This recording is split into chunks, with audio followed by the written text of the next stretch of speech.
Everyone, hope you are doing well. Class 10th chapter electricity में last part में हमने Ohm's law तक किया था, जिसमें हमने V equal I R derive किया था। अगर आपने पिछली वीडियोस नहीं देखी, सबसे पहले पिछले पार्ट्स देख लो, ताकि आपको चैप्टर में कौन कौन से टर्म्स हैं, क्या क्या उनके एसआई यूनिट्स हैं, क्या उनके सिंबल है, वो आता हो। सो आज के वीडियो में हम स्टार्ट कर रहे हैं फैक्टर्स अफेक्टिंग रेजिस्टेंस से, कि रेजिस्टेंस किन फैक्टर्स पर डिपेंड करती है। इतना हमने कर लिया। रेजिस्टेंस होता क्या है? Hindrance to flow of current.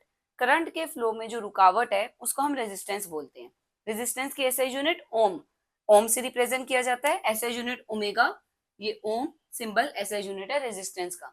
अब किसी मटेरियल की रेजिस्टेंस ज्यादा होती है, किसी की कम होती है, तो किन फैक्टर्स पर रेजिस्टेंस डिपेंड करती है वो हमने स्टडी करने हैं। तो टोटल 4 फैक्टर्स हैं जिन पर रेजिस्टेंस डिपेंड करती है। Number 1, length of the conductor, लंबाई। जितना लंबा कंडक्टर होगा उतनी रेजिस्टेंस ज्यादा होगी। Means resistance of conductor is directly proportional to its length. जो रेजिस्टेंस है वो लेंथ के डायरेक्टली प्रोपोर्शनल है। R is directly proportional to L. Area of cross section of conductor, जितना एरिया ज्यादा रेजिस्टेंस उतनी कम। मतलब अगर एक वायर थिक है, मोटी है, तो उसकी रेजिस्टेंस कम होगी। Resistance of wire is inversely proportional to its area of cross section. Area ज्यादा, रेजिस्टेंस कम। एरिया कम, रेजिस्टेंस ज्यादा। तीसरा, ये डिपेंड करती है नेचर ऑफ मटेरियल पर। मटेरियल किस चीज का बना हुआ है। आयरन है, आयरन इजिली करंट को फ्लो करने देता है, रेजिस्टेंस कम। प्लास्टिक करंट को फ्लो करने नहीं देता, रेजिस्टेंस ज्यादा। तो मटेरियल पे डिपेंड करता है। फोर्थ, टेम्परेचर, टेम्परेचर कितना है उसके ऊपर भी डिपेंड करता है। ये चारों चीजें लर्न कर लेनी है। But are the factors on which resistance of a conductor depend. ठीक है। अब हमने दो फॉर्मूला करे यहाँ पर, R is proportional to L और दूसरा करा R is proportional to 1/a, मतलब इनवर्सली प्रोपोर्शनल टू एरिया। इन दोनों को कंबाइन कर दो, are proportional L into 1/a, या कह सकती हूँ आर प्रोपोर्शनल एल बाई ए। जब भी प्रोपोर्शनल का साइन हटाते हैं, इक्वल का साइन डालते हैं, किसी कांस्टेंट से मल्टीप्लाई करना होता है। वो कांस्टेंट है यहाँ पर रो।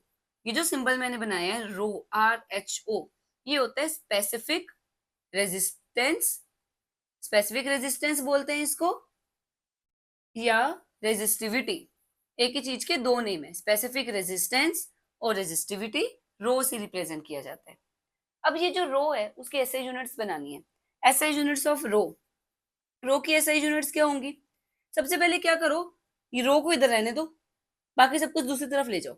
ए मल्टीप्लाई में आ जाएगा, डिवाइड में पड़ा था ना, इधर मल्टीप्लाई में। एल मल्टीप्लाई में पड़ा था, इधर डिवाइड में आ जाएगा।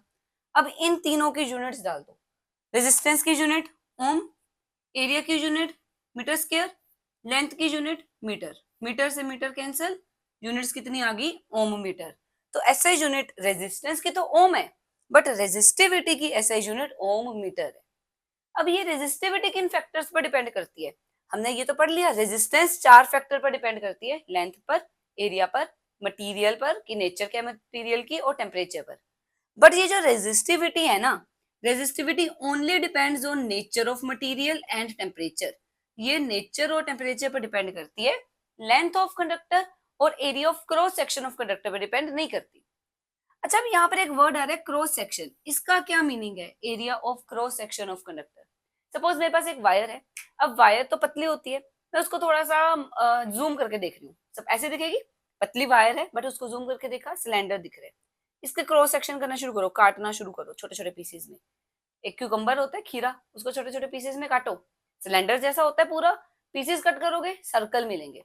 तो उसी तरीके से वायर का क्रॉस सेक्शन एक सर्कल होता है। तो एरिया किसका हुआ? सर्कल का, जो कि होता है पाई आर स्क्वायर। न्यूमेरिकल में कैसे वैल्यू पुट करनी है वो बताऊंगी। और पाई आर स्क्वायर, ये ध्यान रखना, एरिया पाई आर स्क्वायर डलेगा, क्योंकि जो क्रॉस सेक्शन है, एक वायर का क्रॉस सेक्शन करूंगी, सिलेंड्रिकल वायर की जब पीसेस करूंगी तो मुझे सर्कल मिलेगा। ठीक है। डिफरेंस करेंगे रेजिस्टेंस और रेजिस्टिविटी में कि क्या डिफरेंस है इन दोनों के अंदर, और फिर उसके बाद हम करेंगे कि अगर हमें न्यूमेरिकल सॉल्व करना है रिलेटेड टू रेजिस्टेंस और रेजिस्टिविटी वाला फॉर्मूला, उसे कैसे करना है। अब रेजिस्टेंस और रेजिस्टिविटी का डिफरेंस करने से पहले डेफिनेशन देख लो कि रो की डेफिनेशन कैसे बनानी है। हमने फॉर्मूला करा R equal rho L by A. यहां से मुझे रो को डिफाइन करना है, लेंथ को भी यूनिट कर दो, एरिया को भी यूनिट कर दो। मतलब अगर किसी कंडक्टर की लेंथ 1 मीटर है, एरिया 1 मीटर स्क्वायर है, तो आर और रो आपस में इक्वल आ जाएंगे। तो रेजिस्टिविटी क्या बनी? Resistance of conductor of 1 metre length and 1 metre square area of cross section. तो डेफिनेशन यही बनेगी।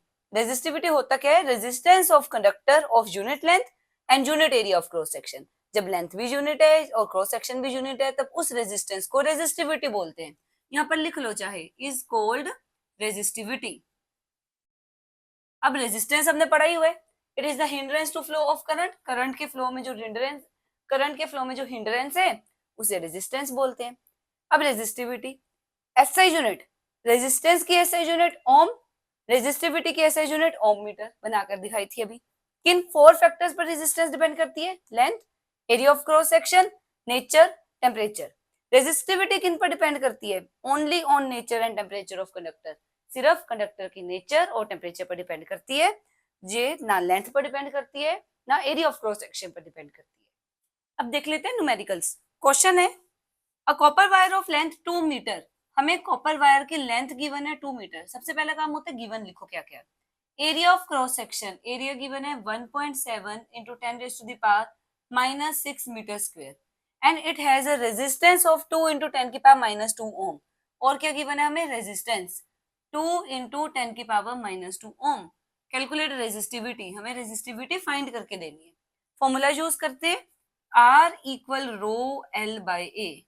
क्या क्या गिवन है? R की वैल्यू गिवन है 2 into 10 raised to the power -2, रो हमें निकालना है, L गिवन है 2, एरिया गिवन है 1.7 into 10 raised to the power -6। रो को इधर रहने दो, बाकी सब कुछ मल्टीप्लाई में ले जाओ। 2 into 10 की पावर -2, ये डिवाइड में पड़ा था, मल्टीप्लाई में आ गया। ये 2 ऊपर पड़ा था, नीचे आ गया। 2 से 2 कैंसिल, 1.7 into 10 की पावर -6 -2, मल्टीप्लाई में पावर्स ऐड हो जाती है, -6 -2 -8, और रेजिस्टिविटी की यूनिट्स ओम मीटर। तो आंसर आ गया 1.7 into 10 की पावर -8 ओम मीटर। यूनिट जरूर लिखनी है। नेक्स्ट क्वेश्चन एमसीक्यू है, diameter of resistance wire is double. अगर हम सिर्फ डायमीटर को डबल कर दें, लेंथ पर कोई फर्क ना डालें, देन इट्स रेजिस्टेंस वुड, तब रेजिस्टेंस पर क्या फर्क पड़ेगा? देखो ये फॉर्मूले R equal rho L by A, इसमें एरिया है, डायमीटर नहीं है। तो सबसे पहले तो डायमीटर बनाओ। एरिया क्या होता है? Pi R square. मैंने आपको बताया सर्कल का एरिया लेने pi R square. Rho L by pi, radius होता है डायमीटर का हाफ, तो R की जगह पर D बाय 2 डाला, which is equal to rho L by pi D square by 2 का स्क्वायर 4, ये 4 ऊपर चला जाएगा, 4 rho L by pi D square. तो ये देखो ये फॉर्मूला बन गया इन टर्म्स ऑफ डायमीटर। ठीक है, अब उन्होंने बोला है कि अगर हमने डायमीटर ऑफ वायर को डबल कर दिया, नया रेजिस्टेंस निकाल रहे हैं R dash, 4 rho L by pi, नया डायमीटर डालना है, डायमीटर इज डबल्ड, डायमीटर को कर दो 2D, which is equal to 4 rho L by pi into 2 का स्क्वायर 4 D स्क्वायर। 4 से 4 कैंसिल मत करना, पुराना वाला फॉर्मूला बनाओ। पुराना फॉर्मूला है 4 rho L D square pi, ये सब कुछ इन्वॉल्व हो गया। 4 रो L नीचे पाई D स्क्वायर, जो कि बन गया पुरानी रेजिस्टेंस R, इसको लिख दो R, अपोन में सिर्फ 4 बचा। तो जो न्यू रेजिस्टेंस है वो पुरानी रेजिस्टेंस की R बाय 4, मतलब 1/4 होगी। तो आंसर क्या आएगा? 1/4, कि अगर हमने डायमीटर को डबल कर दिया तो क्या फर्क पड़ेगा? जो रेजिस्टेंस है वो 1/4 हो जाएगी। ठीक है, अब अगर यही क्वेश्चन इस तरीके से होता कि हमने एक वायर ली, वायर को स्ट्रेच कर दिया, स्ट्रेच करने पर उसकी लेंथ बढ़ गई, अब क्या फर्क पड़ेगा? जब आप वायर को स्ट्रेच करोगे लेंथ पे तो फर्क पड़ेगा, क्या एरिया पर फर्क पड़ेगा? बिल्कुल पड़ेगा। लेंथ हो जाएगी डबल, हमने उसको इतना खींच दिया कि लेंथ कितनी होगी? डबल। एरिया पर क्या फर्क पड़ेगा? हाफ हो जाएगा। तो दोनों चीजें यूज करनी है, लेंथ को डबल करना है, एरिया को हाफ करना है। तो अब ये क्वेश्चन करते हैं। क्वेश्चन है, what is the effect on resistance if wire is stretched to make it double in length। हमने वायर को इतना स्ट्रेच करा कि वो डबल लेंथ की होगी। तो सबसे पहले तो ओरिजिनल वैल्यूज लिखते हैं। ओरिजिनल वैल्यूज, लेंथ तो होगी L, एरिया हो गया A, फॉर्मूला क्या बन गया? R equal to rho L by A। New values या न्यू डिमेंशंस, लेंथ को कर दिया डबल, L डैश से रिप्रेजेंट करा या L1 लिख सकते हो। L dash is equal to 2L, length होगी डबल, एरिया पर क्या फर्क पड़ा?